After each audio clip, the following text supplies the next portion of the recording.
Hey guys, this is Vince here. As you can see, we're at the beach doing what we normally do, working. I promised you guys a series of videos on Forex. As you guys know, I've been trading Forex lately, and I've had quite a few people that approach me, ask me for some advice regarding Forex. So I wanted to make a little series of a couple videos to kind of help you guys out. The number one thing that I can tell you guys about Forex is, and why I love it, is because that you have a much better advantage than you do with binary options, right? So for example, with binary options, if you place, let's say you want to make $400, you have to place a $500 trade in order to get an 80% return. That's if you get an 80% return in order to make $400. Well, with Forex, you can make a lot more than that, probably risking a lot less, because you can have a definite stop loss, but your gains can be infinite. You just got to know how to exit the trade. So that's the advantage of it.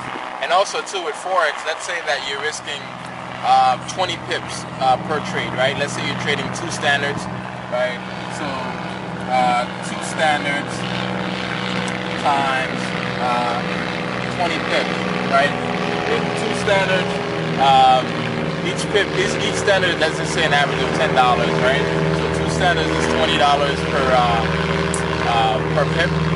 So at 20 pips, you would be risking about $400, right? You would risk about $400. Now the sweet thing about that is you can have 1, 2, 3 losses, right? You can lose 60 pips. Okay, nobody wants to lose that much, but I'm just trying to give you guys an idea. Let's say you lose 60 pips, right? Times 20. Let's say you lose $1,200. Right, you lost $1,200. You can have a good day where the market moves 100 pips in your favor.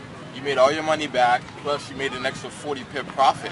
That happens all the time. That's the advantage of trading Forex versus binary options. Binary options requires you to be a lot more accurate than you have to be in Forex. Okay, but what I really wanted to talk to you guys about today was risk management. Okay, I had a friend of mine who lives in New York. He said, man, I've been blowing a lot of accounts.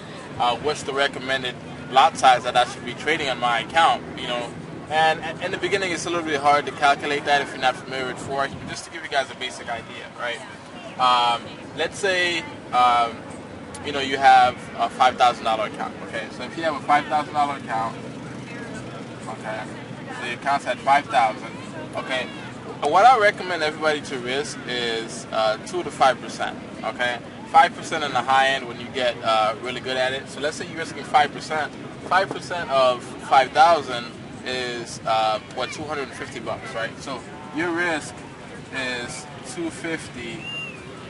Capital R. Okay, so $250 your risk. So what you need to figure out is what standards should you be trading. Okay, so if we know that is $10 per pip, we automatically know that what I recommend, let's talk about a stop loss. Okay, what I recommend is wherever your entry point is, okay, let's say you enter at a candle, your stop loss needs to be 10 pips above the high.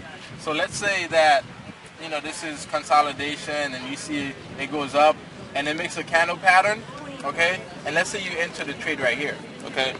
Just because you enter the trade right here doesn't mean your stop loss goes right above the trade. Your stop, okay, let me use another marker. Your stop loss should be 10 pips above this point right here, okay? So this is where your stop should be. So you have to take that into consideration. Don't just think about, okay, 10 pips above the high. So you have to measure, before you enter a trade, you have to see how big that candle is. Because if this candle is 50 pips, and you're going to enter 50 pips and your stop loss has to be 10 pips above the high, that means you're risking 60 pips. No one can afford to risk 60 pips on a freaking trade. You're going to lose your account, okay? So ideally, 10 pips above your entry, and I recommend the candle to be anywhere from 10 to 15 pips. So that'll put you about 25 pips, right? So if you're risking 25 pips, or let's say you're risking 20 pips, 20 pips at one standard, each standard is $10. That's $200 right there. Okay, so if you're risking 25 pips at one standard is $10, so you're risking $250. But I was talking to my buddy about this before we made a video. We kind of came up with a simplified version. If you have a $5,000 account, you should be risking 0.2%, just to give you an idea. If you risk 0.2%, now that's not 2%, it's 0.2%. So which means you take this times 0.002, okay? 0.2%, or just add it in your calculator, and that'll give you, let's do the math. Okay, so I'm going to go to my calculator here, and I'm going to do my $5,000 account times 0.2%. That tells me that equals 10, okay? So what does this 10 equals? This 10 means that I can risk $10 per pip, okay? That means each pip I can afford to lose $10, which equals to about one standard, okay? So one standard is about 10 pips, okay? So that gives you an idea.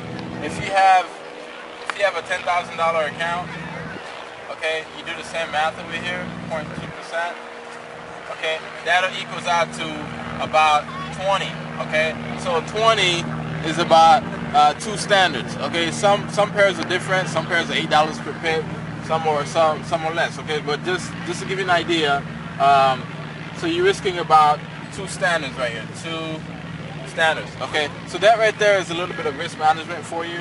That's what I recommend everybody to do, is risk between 2 to 5% of their account. If you're just starting out Forex, you shouldn't be risking any real money at all, okay? Trade on a demo account. There's nothing wrong with trading on a demo account. What I don't like is people that use demo accounts for promotions, okay, for try to recruit people into programs. And I see that done all the time. And the sad part about it is people can't really tell because they're not familiar with the numbers of Forex, so they can't tell. But let me show you how to easily spot. Man, this thing's horrible. Wow. I think I cleaned my board before I came here with something. I cleaned this up bit. Okay. So let's say that you see someone advertising that, you know, they took all these trades. I see traders do this a lot, okay? Like you'll see them take, like, okay, let's say the euro dollar. Okay, they're trading the euro dollar and they took a buy position, right? So they're going long. And they'll trade 5 lots, 5 lots, 5 lots, 5 lots. Okay, let's think about this for a minute. You're risking 5, 10, 15, 20 lots, okay? So you're risking 20 lots. 20 lots at $10 a pip. What's 20 times 10? What is that, 2,000? Right? Was it the 2,000 or 200? That's 200, right?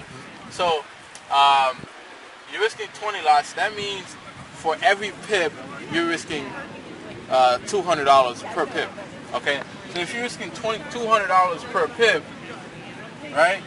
So, and then you have a stop loss of, let's say, an average of 20 pips. Now, to get a 20 pip stop loss, you have to get a really good entry. So most of the time, it's like 25 pips, okay? So $200, and you're risking, let's say 25 pips. That's still a good entry, okay? Let's say 200 times 25. So you're telling me that this person is risking $5,000 on one trade. All right, so let's just think about that for a minute. You're risking $5,000 on one trade. So that means if you're doing that, you better have an account of $100,000 or more, right? Just think about that for a minute. Okay, I just see a bunch of ridiculous stuff. Okay, so that just gives you an idea of risk management. And if you think about what I just said too, you'll save a lot of money by not paying people that don't know what they're talking about, and just what I call marketers. There's a difference between a marketer and there's a difference between a Forex trader. Okay? Alright guys, so peace out. It's a nice day out here. I'm going to go in the water. So the next video we'll talk about candle patterns, and we'll talk about the timings to trade and what sessions are best to trade. Alright.